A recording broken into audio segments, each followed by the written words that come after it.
السلام عليكم ورحمة الله تعالى وبركاته. أعوذ بالله من الشيطان اللعين الرجيم.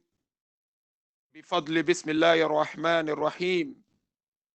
الحمد لله رب العالمين الذي هدانا لهذا وما كنا لنهتدي لولا أن هدانا الله.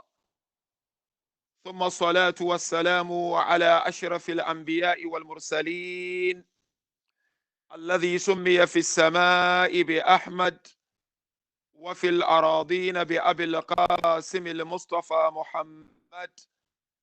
اللهم صل على محمد وآل محمد وعلى أهل بيته الذين أذهب الله عنهم الرجس وطهرهم تطهيرا.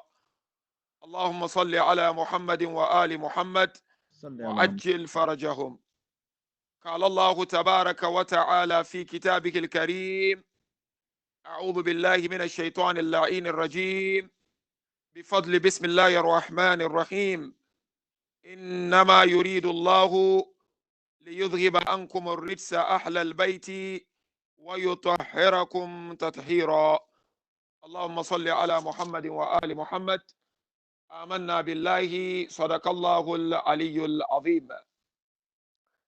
First of all, we thank Almighty Allah subhanahu wa ta'ala once again for gracing us with this wonderful moment and wonderful opportunity to celebrate the birth anniversary of our beloved second Imam, Imam Hasan al-Mujtaba, salawatullahi wa salamuhu alayhi. Kindly mu'mineen and mu'minat, allow me to take this opportunity to send my felicitation and congratulation to the Imam of our time, روحي وأرواح العالمين لتراب مقدم الفداء أبا صالح المهدي, on this auspicious occasion of the arrival of his beloved father, Imam Hasan al-Mujtaba.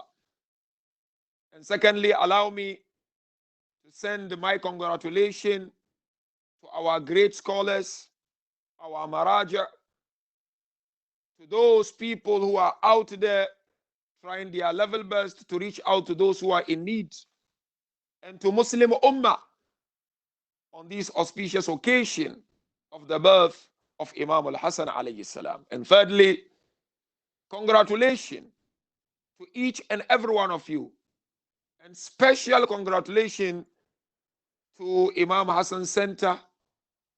This is the center named after this great personality, after this great Imam.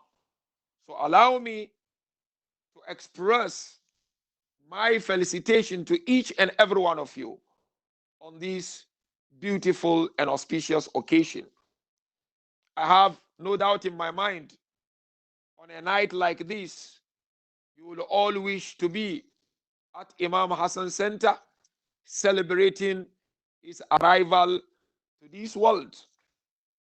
But as a believer, as a mu'min, God Almighty always inspire us in glorious Quran that we plan and He plans, but note that He is the best of all planners.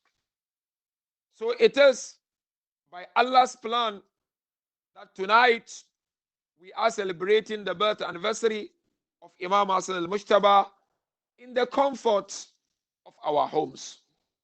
We ask Allah Azza wa Jal to bless us with the blessings of Imam al-Hasan salawatullahi wa salamuhu alayhi.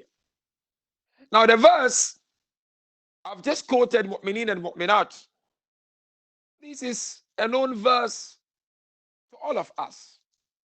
In fact, some scholars refer to this verse as the anthem of the Shias, because we always love to quote this verse when we celebrate or commemorate the lives of Ahl Bayt al-Isma wa Tahara.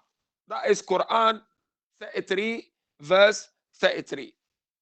Allah made it explicitly clear in this verse how he purified Ahlul Bayt with a thorough purification. Now, departing from this beautiful ayah of glorious Quran, my topic of discussion on this beautiful occasion, which I know it is so dear to all of you mu'mineen and mu'minat at Imam Hasan Center, Sydney, is to look at practical lessons from the life of Imam al-Hasan alayhi salam. And the aim of tonight's discourse, my dear brothers and sisters, is to first and foremost humbly invite myself and to invite each and every one of you to say, let us do more when it comes to the life of Imam al-Hasan alayhi salam. Imam al-Hasan is not less than Abu Abdullah al-Husayn. Imam al-Hasan is not less than any one of our Imams. In fact, preceding Imam completes the current Imam, in the sense that if it wasn't because of the preceding Imam, the current Imam will not be able to establish divine justice. What do I mean?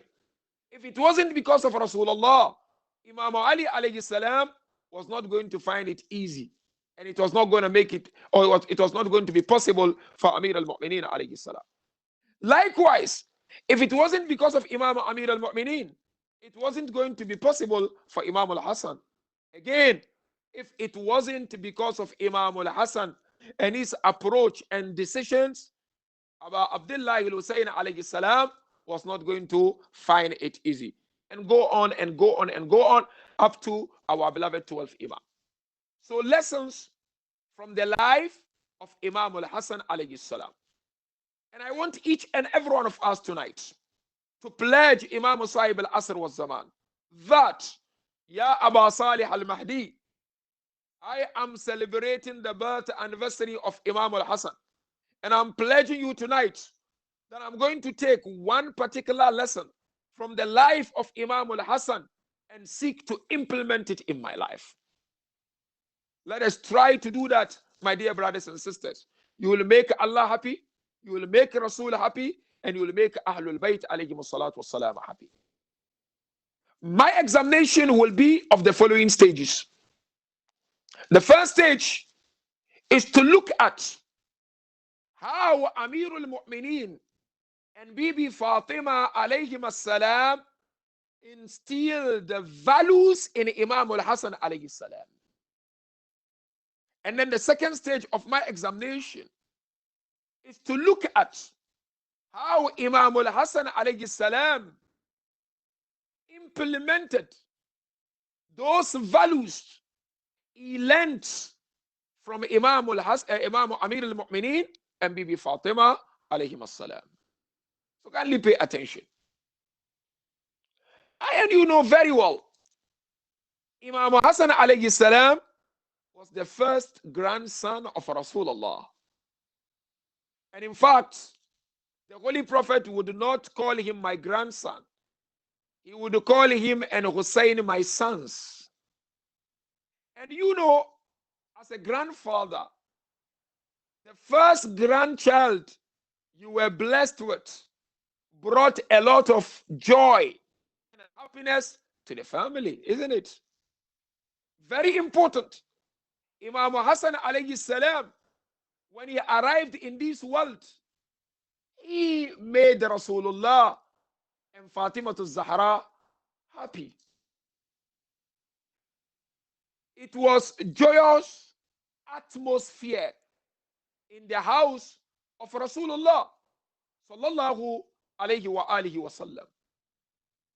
And hence, the Holy Prophet of Islam would say, هذا هدية من رب العالمين. That Imam al-Hasan is a gift from the Lord of the universe.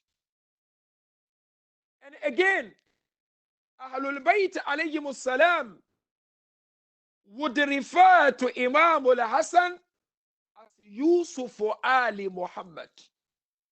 the Yusuf of Ali Muhammad. Why is he called the Yusuf of Ali Muhammad? Because of his beauty. Narration mentioned when Imam Hasan would come out of his house in Medina, there would be congestion. Each and every person would try to have a glimpse of the face of Imam Hasan alayhi salam. The beauty of his face would illuminate the surrounding areas of the mosque of Rasulullah sallallahu alayhi wa alihi wasallam. And that is why when the Holy Prophet was about to depart from this world, Bibi Fatima alayhi salam was sitting next to him. On her right was Hassan, and on her left was Abu Abdullah. She looked at her father. She said, "Oh, my beloved father, what are you leaving behind for Hassan and Hussein?" Rasulullah looked at Fatima to Zahra and he said to her, "For Hassan, he has inherited my prestige, haiba. That when people are around Hassan, they would be overwhelmed by the Nuraniya of the face of Imam al-Hasan alayhi salam. He inherited that from Rasulullah. And then Rasulullah said to Bibi Fatima, as for Hussein, he inherited, or he will inherit, my valor and bravery." Now, let us look at how Imam Amirul Mu'mineen alayhi salam and Bibi Fatima instilled the values in Imam al-Hasan alayhi salam.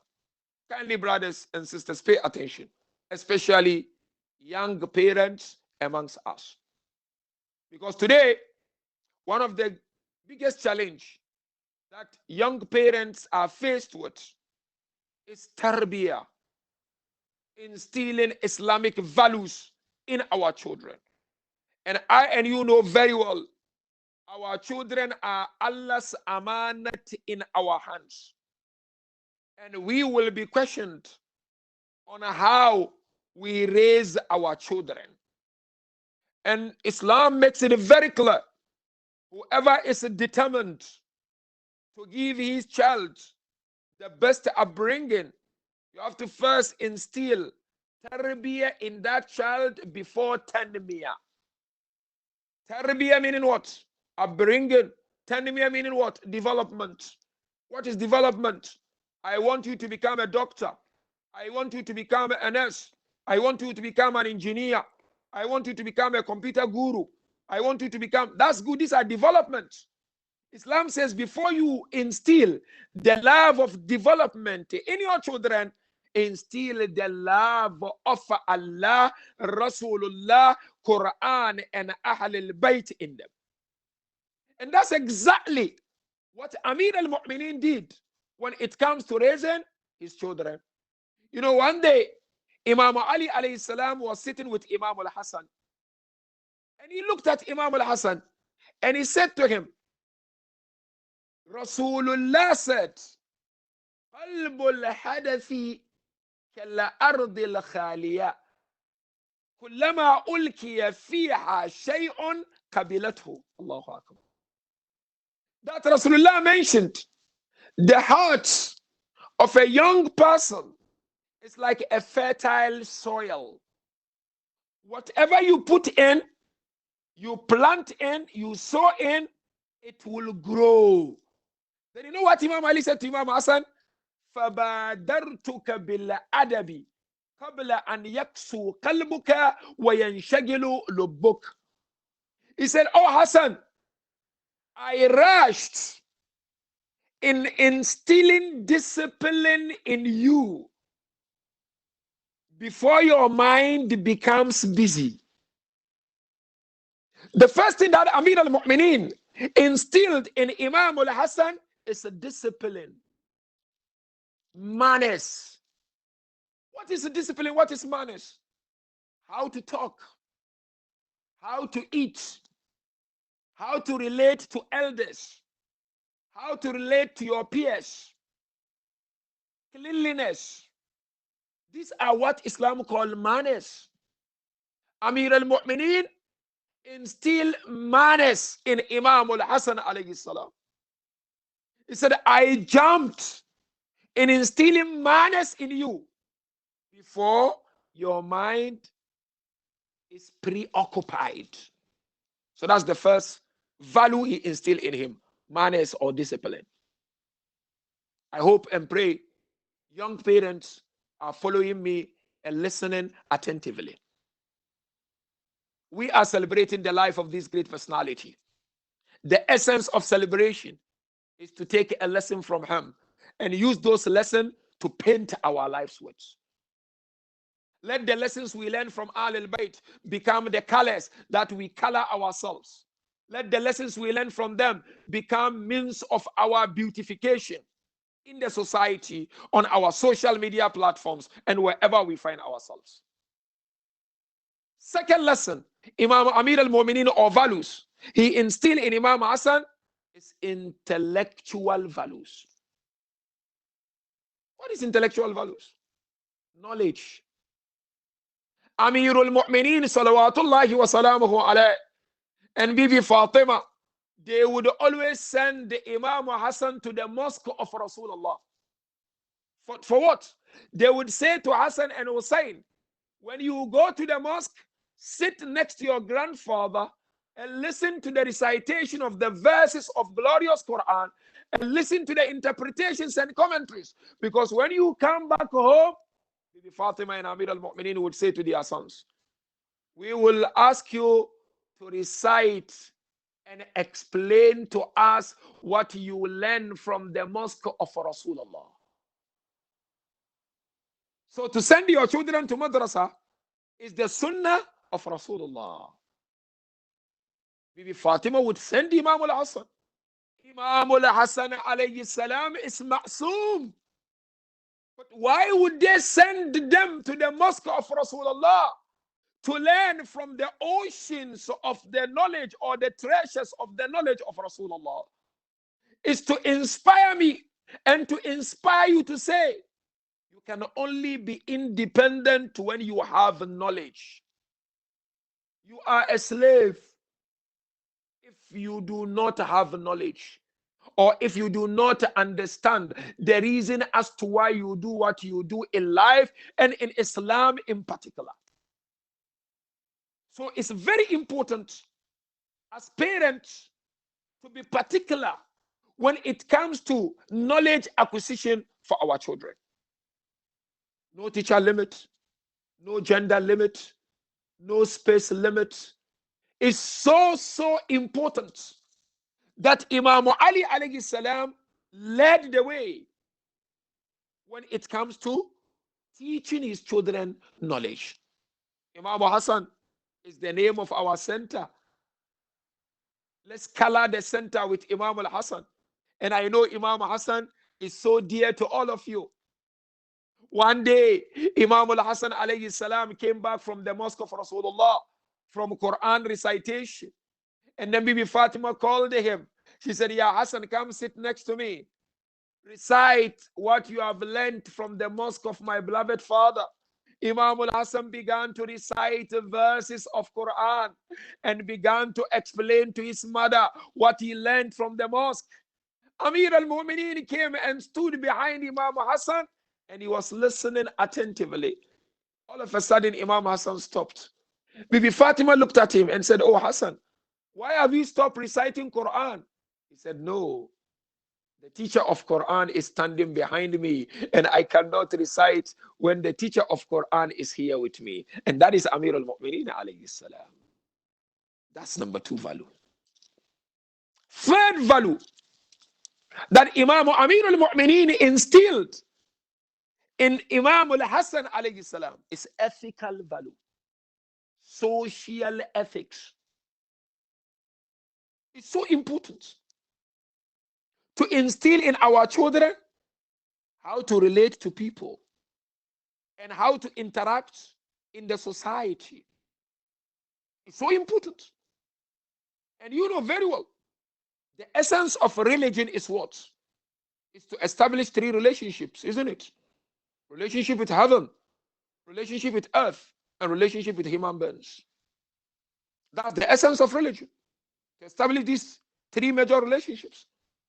So Amirul Mu'mineen alayhi salam instill social ethics in Imam al-Hasan alayhi salam.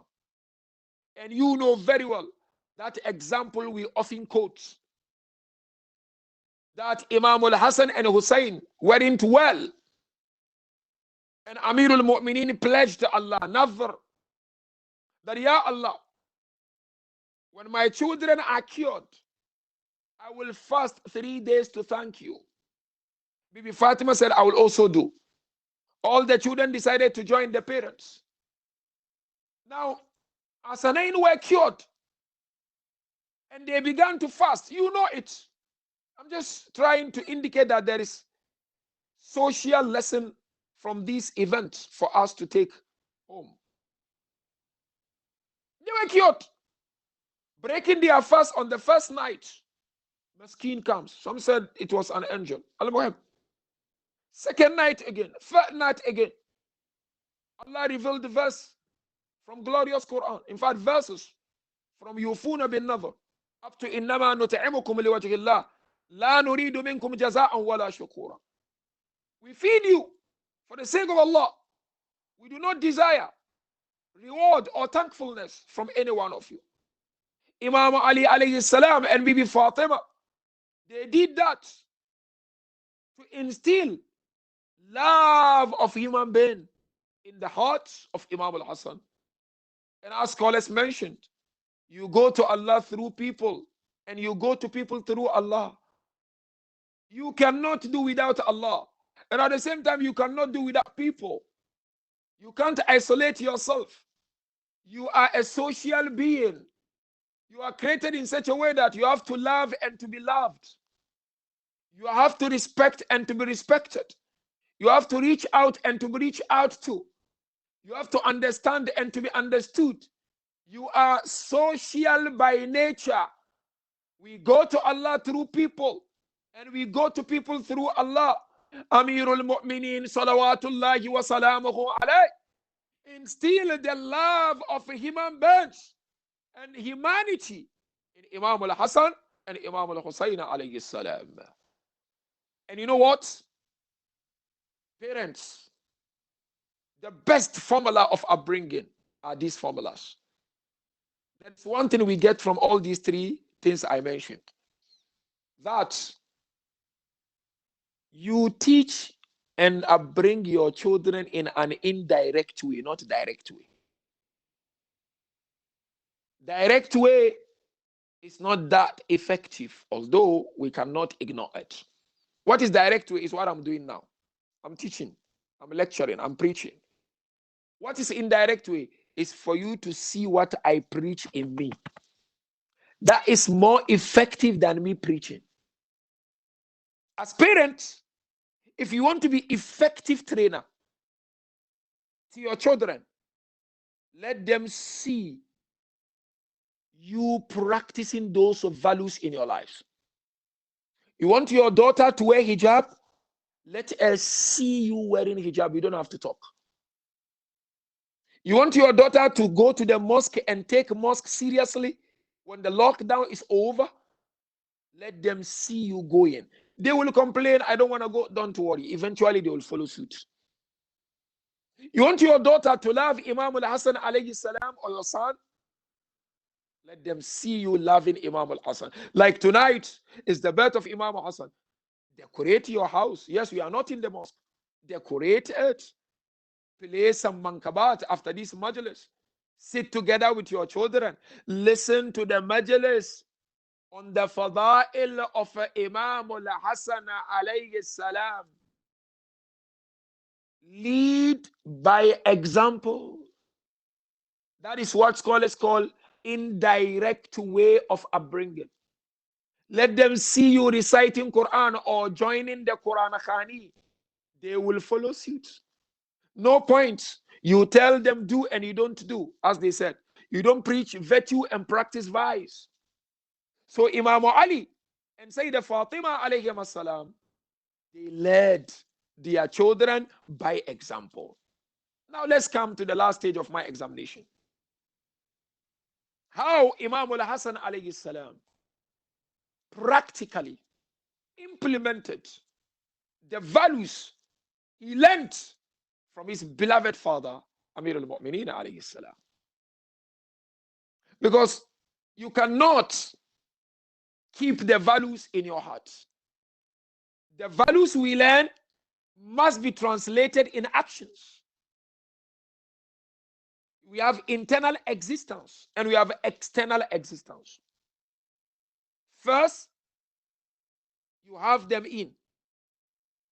Second, it has to be seen on you. And Imam Ali made it very clear. Before you preach to someone, preach to yourself.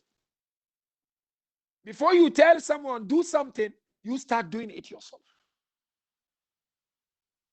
The first area I want to look at as to how Imam Hasan alayhi salam implemented those values in his life is Imam's connection with Allah tabaraka wa ta'ala. Remember, we are made up of two dimensions. You've got physical dimension, you've got spiritual dimension. You know it. Your physical dimension is your body. Your spiritual dimension is your soul. Physical dimension requires provisions. Likewise, the spiritual dimension. Body requires provision. Clothes, car, food, house. You name it.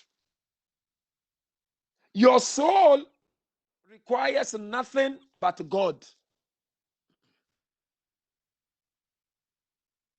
Your soul cannot settle without giving it God. We are in the holy month of Ramadan. Let's learn from the treasures of Imam Hasan alayhi salam. You know, some scholars mentioned Hassan and Hussein are two names of heaven. You know, Imam Zain al-Abidin alayhi salam described Imam Hasan. And this narration I'm going to quote was also taught by Imam Ja'far al-Sadiq alayhi salam on the personality of Imam al-Hasan alayhi salam. Imam Zain al-Abidin said, Kana a'bad al-nasi. Said when it comes to servitude, Imam al-Hasan was on a higher level. Quality of a Shia, Ithna Ashari is what? Wherever you are, whatever you do, make sure you excel and you are on a higher level. I'm talking of spirituality, but it's not the only in spirituality. If you are an engineer at your work, seek to become the best of all engineers. If you are a teacher at a school in Sydney or in Australia or anywhere in the world, seek to become the best. That is the quality of Shi'ani Ali ibn Abi Talib. Narration mentioned our Shias are those, wherever they are, fayakunu zainuha, they are the highlight and the beauty of that place. Don't settle for low, my dear brothers and sisters. Settling for low is not the quality of the Shia of Imam Hasan alayhi salam. You have to aim high, but reasonably so. You cannot settle. To say, I've got PhD is enough. I've got bachelor's degree is enough. My company is taking care of only people in Sydney is enough. Seek to expand. When you are determined, Allah will shower His blessings on you. Likewise, when it comes to your relationship with Allah Tabaraka wa Ta'ala, seek to reach the highest level. You know what Rasulullah mentioned? Rasulullah said a true believer is someone, when it comes to his dunya, he is satisfied by looking at those he is better than them. But when it comes to his akhirah, he looks at those who are higher in terms of they are reciting Quran, they don't know. Why can't I also learn how to recite? They are doing namaz shab. Why can't I do that? They are helping the jama'at. They are servicing the community. What can't I do that? Now look at Imam al-Hasan relationship with Allah Ta'ala. Imam Zain said he was on top of his game when it comes to spirituality and servitude. And number two, Imam Zain al-Abidin mentioned that when it was time for Salah, or when it would be time for Salah, Imam Hasan would begin to shiver. And complexion of his face would begin to change. They would ask him why. And he would say to them, do you know in whose presence am I preparing to stand? Imam Hasan knew Allah. And that is why narration mentioned, كان إذا ذكر الموت بكى وإذا ذكر القبر بكى وإذا ذكر الممر على الصراط بكى. That Imam Hasan, when he would remember death, he would cry. When he would remember Qabr, he would cry. When he would remember passing on Pul Sirat, he would cry. Imam al-Kazim narrated that when Imam al-Hasan was about to depart from this world, he would cry. And he was asked, why are you crying? He said, I'm crying for two things. I am crying because of the Qiyamah. And I'm crying because I'm leaving my loved ones. This is what scholars call khashiyah. Imam Hasan had khashiyatullah. There is a difference between khashiyah and khawf. Pay attention, my dear brothers and sisters. Imam had khashiyah. What is a khawf to begin with? Khawf is when you become fearful of the repercussion of your action. That's khawf. Like, you know, you've committed a sin and you are afraid of the repercussion. You begin to shiver because of that. That is khawf. But what is a khashiyah? Khashiyah simply means what? When you recognize someone's majesty, someone's mightiness, someone's greatness, you begin to shiver. So Imam al-Hasan recognized the greatness of Allah, the mightiness of Allah, the jalala, the qudra, the azama of Allah. Hence he would shiver when it was time for him to communicate with Allah Tabaraka wa Ta'ala. When you go to meet your boss at work, or you are invited for an interview, what's your reaction? How do you conduct yourself? Imam Hasan, when he would go to the mosque for Salah, the moment he would see the building of the mosque, he would stand and chant some praises of Allah, saying, Ilahi, Anta al-Muhsin wa ana al-Musi. Oh my Lord, you are good and I am evil. فتجاوز عن كبيه ما عندي بجميل ما عندك يا كريم. Said, Ya Allah, let your goodness wipe off my evilness. So Imam had that connection with Allah, which we call khashiyah of Allah. That's the first lesson we learn from Imam. We are in the holy month of Ramadan. We are now heading towards the main nights of the holy month of Ramadan. Keep working hard. Don't get tired. Normally people relax. Don't relax. Keep working hard. Compete against yourself to reach Allah Tabaraka wa Ta'ala. Second lesson we learn from Imam Hasan, which is the peak and the highlights of the life of our beloved Imam Hasan alayhi salam. You know, brothers and sisters, one of the titles of Imam Hasan is what? You know this title, but I'm going to unpack it properly. It's Karimu Ahlil Bayt, the generous of the Ahlil Bayt. Meaning he is the generous of Rasulullah. He is the generous of Imam Ali, generous of Fatima al-Zahra, generous of Imam al-Hasan, generous of Imam al-Hussein, generous of Imam Zain al-Abidin, generous of Imam al-Bakr, generous of Imam al-Qadim. You go on, Imam Jafar. You continue.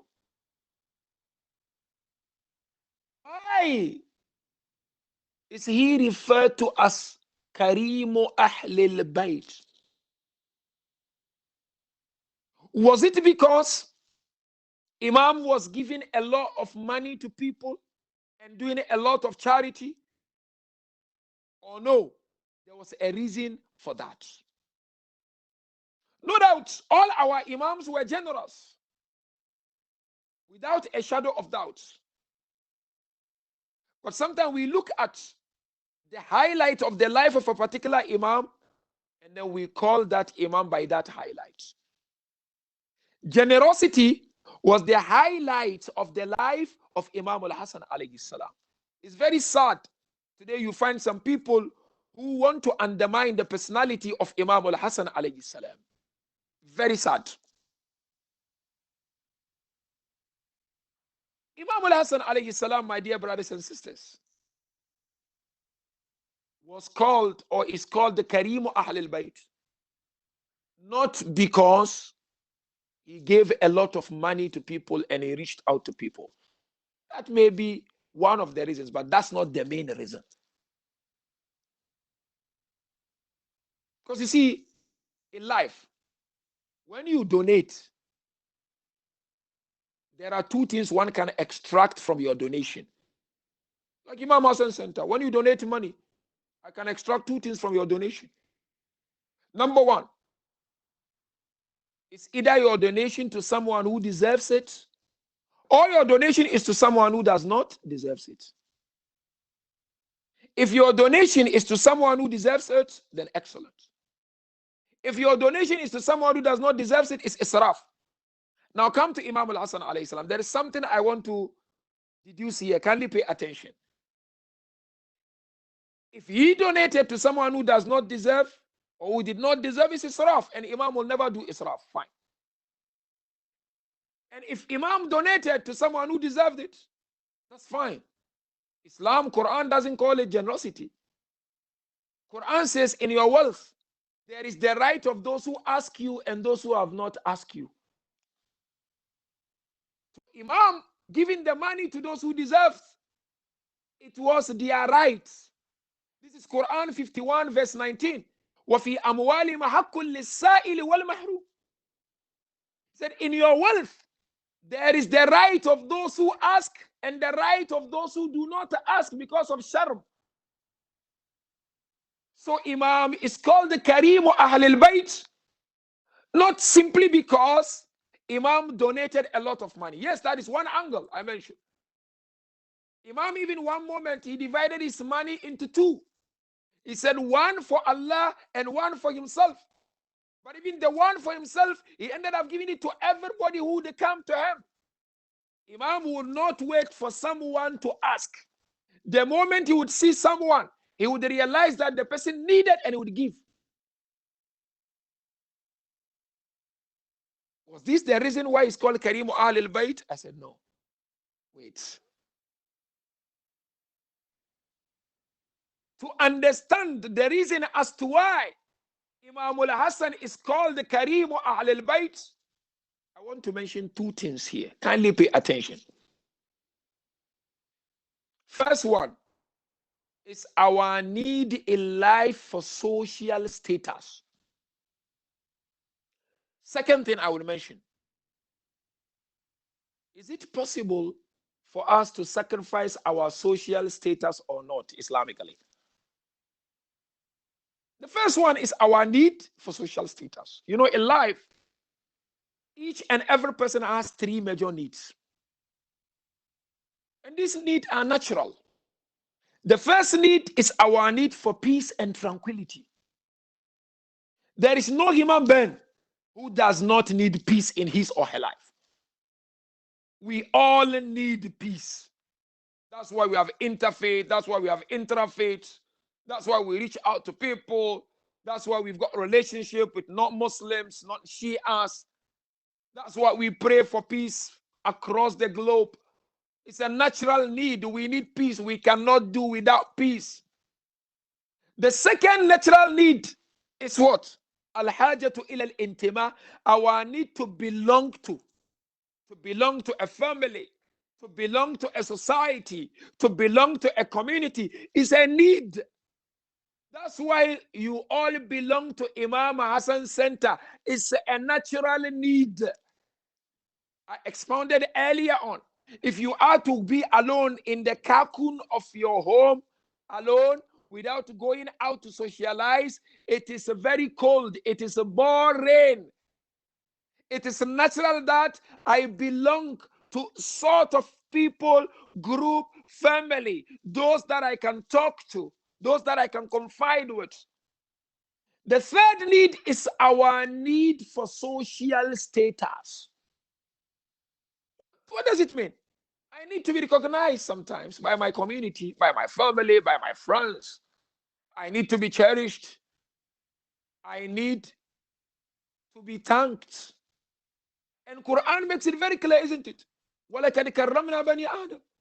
Indeed, we respect and cherish and honor the children of Adam. So that's number one. Kindly remember this. Our need for social status. Second point. Are we permitted in Islam to sacrifice our social status or not? Really, this will make us appreciate Imam Hasan a lot and do a lot in chanting his name and exposing the world to the beauty of Imam Hasan salawatullahi wa salamuhu alayhi. I personally believe history has done injustice to the personality of Hassan al-Mujtaba alayhi salam. And some Shias are also doing injustice to the personality of this great personality by not exposing the world to the peaceful nature of the personality of Imam al-Hasan alayhi alafu tahiyyati wa thana. Is it possible to sacrifice our social status or not? I know time is running, but kindly allow me, I will finish shortly, inshallah. You know, in Islam, especially from the jurisprudential perspective, we are not allowed, primarily, undermine the word primarily, we are not allowed to sacrifice our social status. What do I mean? You are not permitted in Islam to make yourself a laughing stock. You are not permitted in Islam to allow yourself to be ridiculed. You are not permitted in Islam to allow yourself to be undermined by anyone. You know, the holy Imam Ali alayhi salam mentioned, La takun abda ghayrik, fa inna Allah kad khalaqaka hurra. Don't become anyone's slave because Allah created you free and independent. So primarily, kindly underline the word primarily. You are not allowed to make yourself laughing stock. Pushed here, push that. Everybody is laughing at you. You've got honor. You've got dignity. Allah respects you. Allah cherishes you. You are Allah's deputy on earth. Malaika were made to make sajda for you, insan. Sajda means respect, not sajda of worship. And that is why there is a difference between haq and hukum. Right and law. In fiqh, right, you can forfeit your right. What is right? Like you owe me money. I said, okay, fine, this is my right. Never mind. Take it. But the hukum, you can't forfeit hukum, even if you want to. What is hukum? Example of hukum is backbiting. You cannot tell people backbite me, gossip about me. It's hukum. Even if you say so, Islam says no. Why? Remember, I'm trying to discuss, is it possible to sacrifice your social status or not? Why is it a hukum when it comes to backbiting? It's because haq has to do with individual personal interest. But the hukum has to do with the welfare of the community's general interest. Hence, backbiting is hukum because backbiting doesn't affect an individual alone. It destroys community. Giba destroys community. That's why it's hukum. And Imam Ali makes it very clear. He said, Allah does not permit you to allow yourself to be undermined. Now the question stands. Are we allowed in Islam to sacrifice our social status? I said yes, secondarily. When and how? When it clashes with the interest of the community and society. In other words, when the welfare of the masses is connected with it. Islam allows you, for the sake of the development and the growth of the community, to sacrifice your social status. This is where you will understand the personality of Imam Hasan alayhi salam. What did Imam Hasan do to deserve this name, Karimu Ahl al-Bayt? Wallahi, wallahi. You know, this makes me emotional sometimes. We are in celebratory mood or celebrating mood. Imam Hasan alayhi salam sacrificed his social status for the welfare of the Ummah.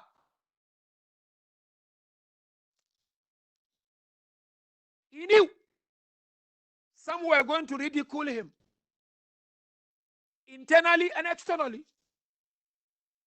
by signing the treaty with Muawiyah. He did not give imamate to Muawiyah. He signed the treaty for the sake of peace. He knew he was going to be undermined. People were going to laugh at him.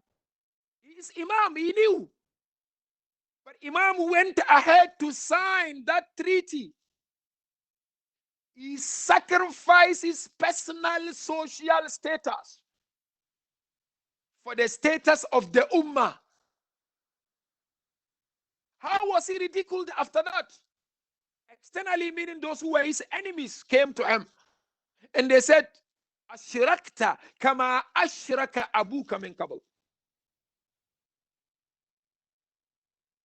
You have committed wrong the way your father committed before. But people who were his companions also approached him and they were not happy. Some said to him, Laytaka mitta qabla an tubayya Muawiyah. We wish you died before you signed the treaty with Muawiyah. Because Muawiyah and his people left happy and we left very sad. Some enemies, when he signed the treaty, looked at him and said, Assalamu alayka ya mudhilla al-mu'minin. Salam unto you, oh the miserable of all believers. Imam Hasan knew.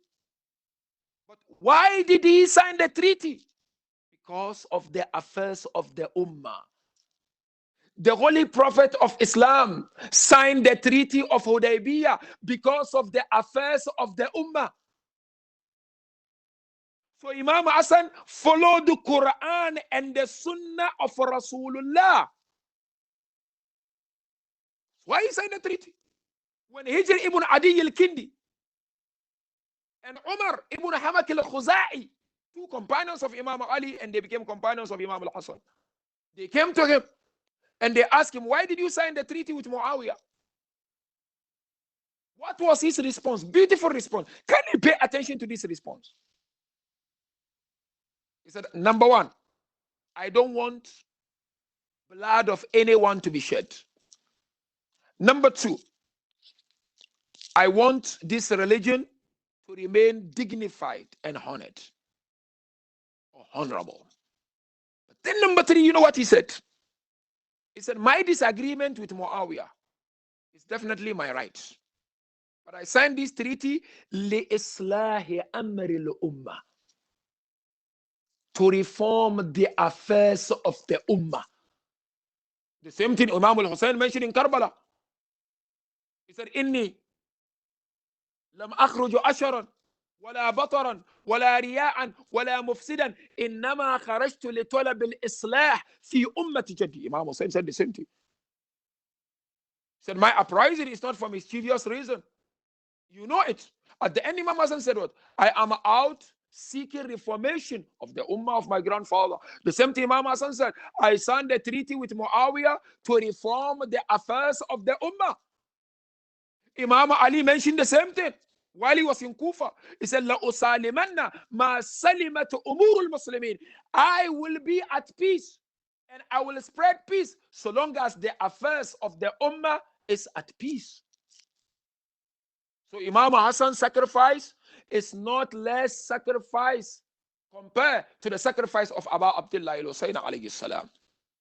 If it wasn't because of the sacrifice of Imam al-Hasan, wallahi, Abu Abdullah was not going to make it to Karbala al-Muqaddasa. And that is why narration mentioned beautifully. Imam al-Hasan said, Abu Abdullah never uttered a word while in my presence. And Imam Hussein also mentioned, he is my Imam. I cannot say a word in front of him.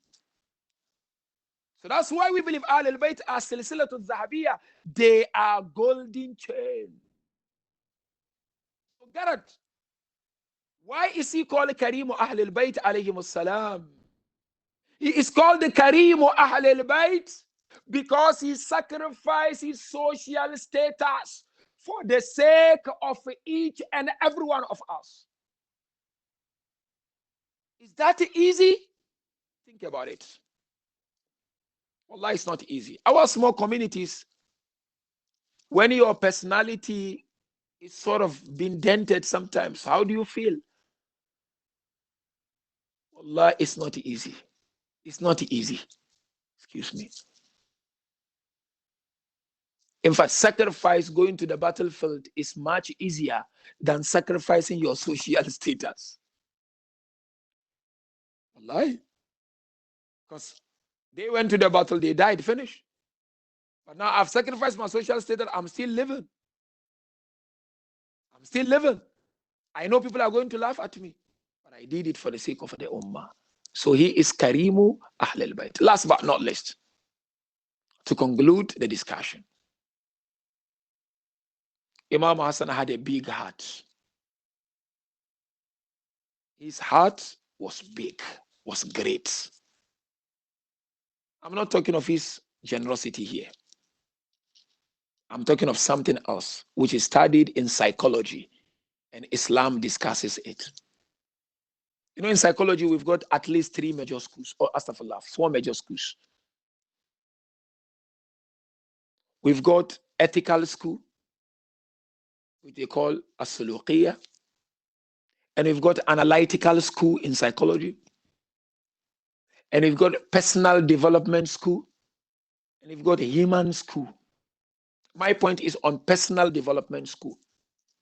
Psychologists, when they discuss this, they said the best way of growth and development is to grow through yourself, not through someone else. They said if you grow through yourself, it's essence. But if you grow through someone, it's obtainable. You need to realize you need to grow and inspire yourself to grow from within, rather than someone telling you to grow. Of course, someone tells you to grow, there's nothing wrong with that. But you growing through yourself is more effective and more established than growing through someone's help or third party's help. Now, in Islam, we have the same. They said greatness of the heart are of 2 types, either by essence or obtainable. Said you can have a big heart by you helping yourself to achieve that. No, you can have a big heart. You become big because people are making you big. When it comes to akhlaq, this discussion helps a lot. It's a big discussion. I'm just trying to give you something about Imam Hasan when it comes to the bigness and the greatness of his heart. Akhlaq is the same. Sometimes your akhlaq is by essence. Sometimes our akhlaq is obtainable. Akhlaq by essence is what? You worked on that akhlaq and you realize that there is a need to portray good akhlaq. And you are not doing it because people are praising you. But sometimes, no, you show people good akhlaq, just face, because you need people's approval and ticking the boxes. Today, what is killing us, especially the youngsters, is what? They want to inspire everyone. Be yourself. If you are yourself, inspire yourself first. People will rush and run to you. If your akhlaq is by essence, it lasts. And eventually, people will realize how good you are. The akhlaq of Ahlul Bayt is by essence. Hence, they have a big heart. How? When your akhlaq is akhlaq by essence, how you are treated will never change it. You know, people are good, but when they are treated in a very bad way in the mosque, they change the way they treat people. It means your akhlaq is not by essence. You are just portraying the akhlaq because of people.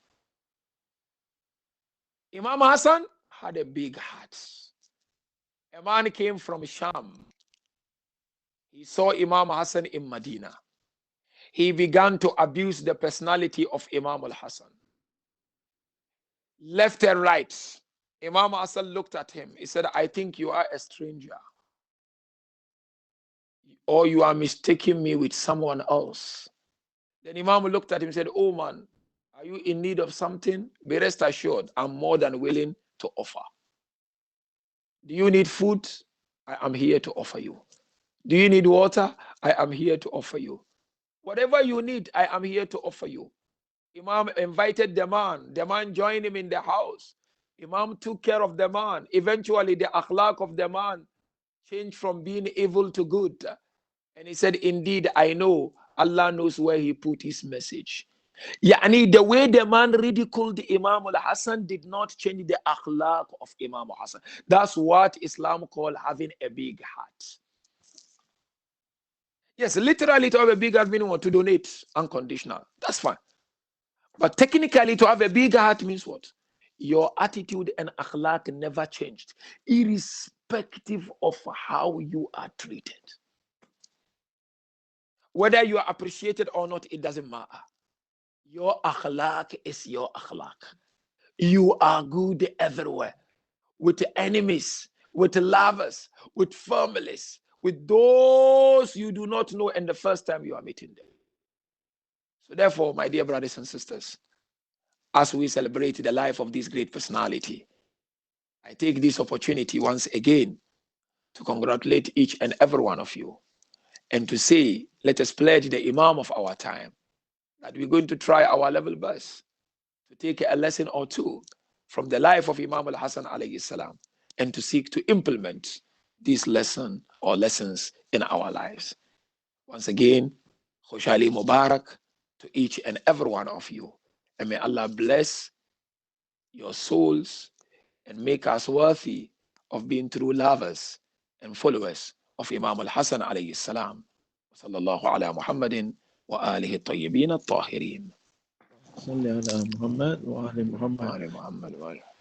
Sheikh Nur, that is one of the finest lectures I've ever heard of Imam Hasan alayhi salam. And may Allah bless you. Thank you so much, everything you've presented. And I don't know how you're going to top this lecture off next year. So we're going to have you back to do this lecture again next year. Because honestly, it was absolutely brilliant. And for everyone who's hearing it, I strongly suggest you share it with all your friends. Not only the part of the beginning about raising your children, but the ending is just brilliant, seriously brilliant. And you can watch recordings. I don't usually say that, Sheikh. So I truly mean it with every word. And we're honored for this lecture at Imam Hasan Center on the birthday of Imam Hasan Center. Sorry, the birthday of Imam Hasan alayhi salam and the birthday of Imam Hasan Center. We are very, very grateful for this wonderful speech today, Sheikh. Thank you so much, Ajabas. Inshallah, Sheikh, you will be with us from Monday for the Yes, nights inshallah. of those majlises there. Inshallah, I know you and I will finalize the timings a bit later on, but inshallah, thank you very much. Your Thank you energy so much. again, may Allah continue to give you your immense energy even while you're Thank you fasting, so much. and be blessed. Thank you Thank so you much, very much. Ajabas. Thank you. Thank you Really very appreciate it. much. Thank you so much. May Allah bless you all, inshallah. Assalamu alaikum wa Inshallah. rahmatullahi wa barakatuh. Alaikum salam. Thank you, everyone. We'll be ending the viewing now. Thank you so much.